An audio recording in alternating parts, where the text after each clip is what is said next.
ilustrando para vocês os tipos de bioreatores. Então, tipos de reatores anaeróbios conforme grau de fixação da biomassa. Então, a gente tem reatores com biomassa em suspensão e reatores com biomassa imobilizada. Geralmente, os reatores com biomassa em suspensão têm uma menor taxa de conversão de matéria orgânica do que os reatores com biomassa imobilizada.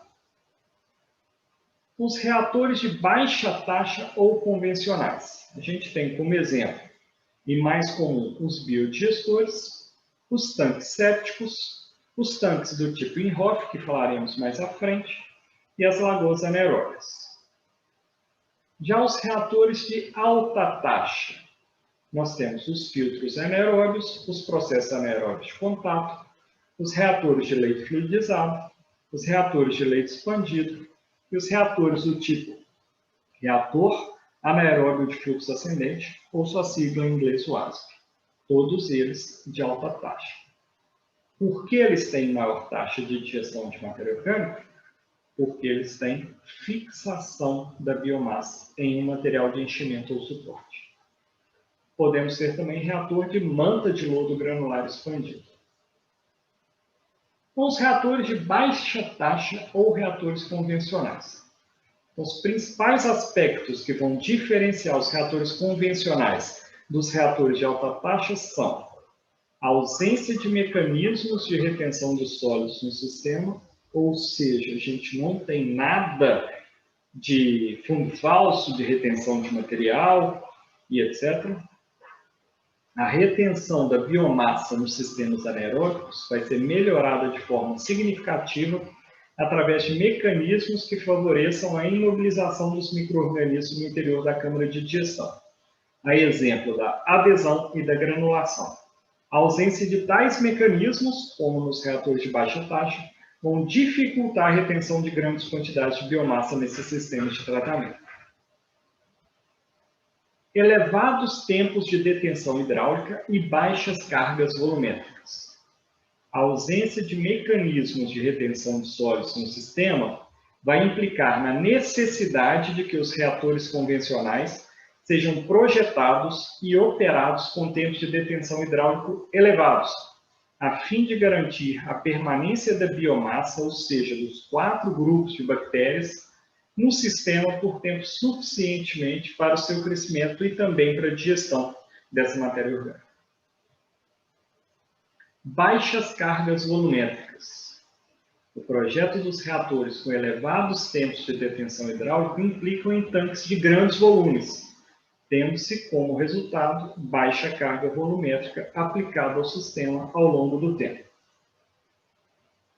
Então, dos reatores de baixa taxa, eu vou falar um pouco mais sobre os biodigestores. Os biodigestores são muito utilizados para tratamento de resíduos agropecuários, para resíduos de processamento de grãos e para o esgoto doméstico ou industrial. Eles podem receber o lodo de decantadores primários e secundários. Que lodo é esse? A matéria orgânica sedimentável que estava nesses decantadores primários ou secundários. São destinados ao tratamento da fase sólida, eliminando odores e permitindo a obtenção de um lodo mais estável e de menor umidade, ou seja, o lodo que se depositou nos decantadores primários e secundários, uma alta carga orgânica sedimentável, será digerido nesses biodigestores industriais. Eles vão destruir ou reduzir os níveis de patógenos e vão estabilizar total ou parcialmente substâncias instáveis e a matéria orgânica nos lodos frescos, bem como redução do volume do lodo, pelos processos de liquefação, ou seja, fase hidrolítica, gaseificação, fases acidogênicas, acetogênicas e metanogênicas, e adensamento, pela sedimentação do lodo residual. O lodo estabilizado poderá ser utilizado como humus ou como biofertilizante livre de patógenos após uma digestão de 20 a 30 dias. Então, aqui para a gente ilustrar, um reator de baixa taxa, um biodigestor bem simples e utilizado hoje em dia, principalmente pela indústria de produção de suínos, são os tanques de recepção de dejetos de suínos recobertos com lona ou manta de PVC. Então, você tem a entrada dos dejetos dos suínos, a fermentação anaeróbica, porque é um sistema fechado, uma liberação na câmara, ou seja, nessa lona, nessa manta superior do gás produzido, e a captação desse gás para ser utilizado como biogás. E o resíduo, o lodo residual digerido, poderá ser utilizado então como humus ou biofertilizante. Aqui mais uma forma de ilustrar esse biodigestor, mas no caso específico a lona não é fixa. Ela fica apoiada numa calha que tem uma lâmina d'água, onde tem um peso na lateral, mantém essa lona estendida, e caso tenha interrupção da saída de gás e a pressão interna aumente demais pela liberação de gás, essas laterais sobem, liberando o gás aos poucos. Então, da mesma forma, a gente tem a entrada do material a ser digerido, a digestão anaeróbica aqui dentro, a liberação do gás e a saída do gás. E o lodo residual sendo utilizado após digerido como biofertilizante. E para ilustrar, uma foto de uma lagoa anaeróbica funcionando aí como biodigestor. E aqui, fotos de visita que eu fiz a uma propriedade produtora de suínos em Jequeri, na zona da Mata Mineira. Então, essa aqui é uma visão aérea da fazenda, onde a gente tem os galpões de criação de suínos. E aqui, nesse ponto específico, as lagoas cobertas com lona para funcionar como biodigestor. Então, uma foto aproximada, 2 lagoas cobertas para biodigestão.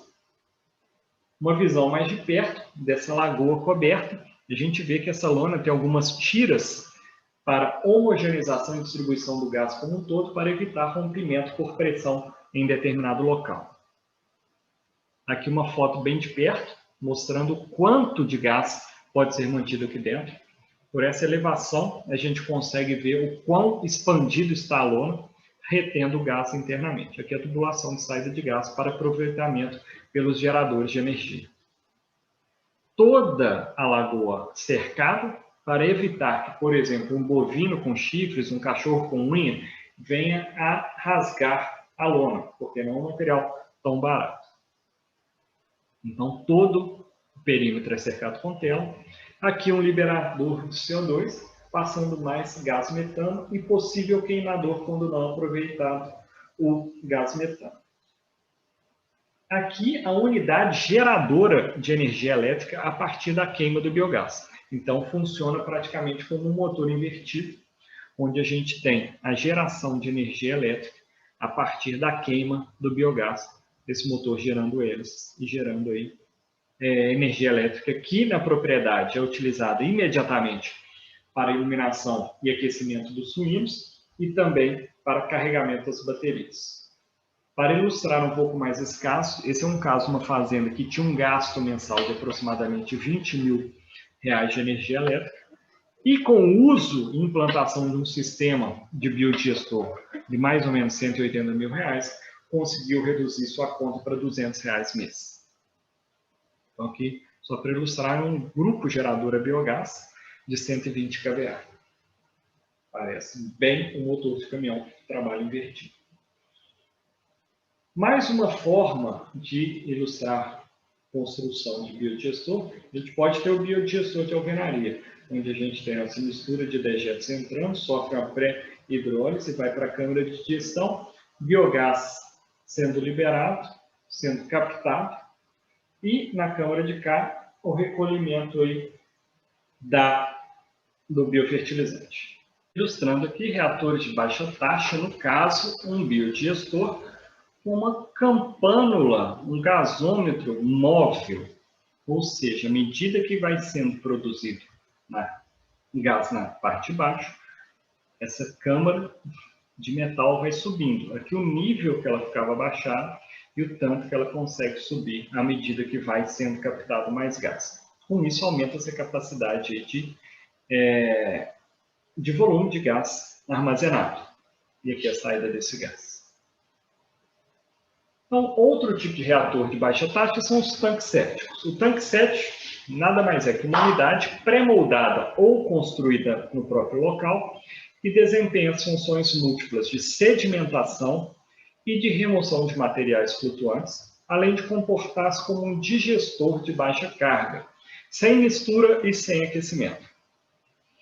O funcionamento dos tanques sépticos pode ser descrito de acordo com algumas etapas. Os sólidos sedimentáveis presentes no esgoto afluente vão ao fundo do tanque, passando a constituir uma camada de lodo. Os óleos, graxas e outros materiais mais leves presentes no esgoto afluente flutuam até a superfície do tanque, vindo a formar uma camada de escuma. O efluente, livre dos materiais sedimentáveis e dos flutuantes, flui entre as camadas de lodo e de escuma, deixando o tanque séptico em sua extremidade oposta, de onde será encaminhado a uma unidade de pós-tratamento ou para disposição final. O material orgânico retido no fundo do tanque vai sofrer uma decomposição facultativa e anaeróbia, sendo convertido em compostos mais estáveis como CO2 e gás metano. A decomposição anaeróbica vai proporcionar redução contínua do volume de lodo depositado no fundo do tanque, mas há sempre uma acumulação ao longo dos meses de operação do tanque séptico. Como consequência, a acumulação de lodo e de escuma leva a uma redução do volume útil do tanque, demandando então a remoção periódica desses materiais, ou seja, é um equipamento que demanda manutenção. Então, para ilustrar, um tanque séptico, onde a gente tem a entrada do esgoto, com a tubulação direcionada para o fundo, para não ter reincorporação da escuma no efluente, deposição do material orgânico sedimentável na forma de lodo, a saída sendo captada mais a fundo também, para não ter incorporação da escuma na saída, formação da escuma, o lodo fermenta, passa a ser liberado na forma de biogás. Geralmente tem-se queimadores e nos tanques sépticos não tem utilização de campânulas móveis, etc. Aqui mais uma vez para ilustrar, entrada do nosso efluente, material sedimentável vai a fundo, fermenta, libera na forma de gás. A escuma de superfície, deve ser aberta as campânulas aqui, as tampas para retirada da escuma, e dragado de tempos em tempos o lodo de fundo. E o efluente segue o seu curso normal. Aqui só para ilustrar que os tanques sépticos podem ser pré-moldados, inclusive existem empresas que trabalham com tanques sépticos de PVC, plásticos de fibra, etc. E aqui um outro pré-moldado também de alvenaria, composto de várias peças de cimento, que elas são moldadas, montadas e coladas no próprio local onde será instalado o tanque séptico. Então, pessoal, a aula de hoje era isso. Um abraço a todos.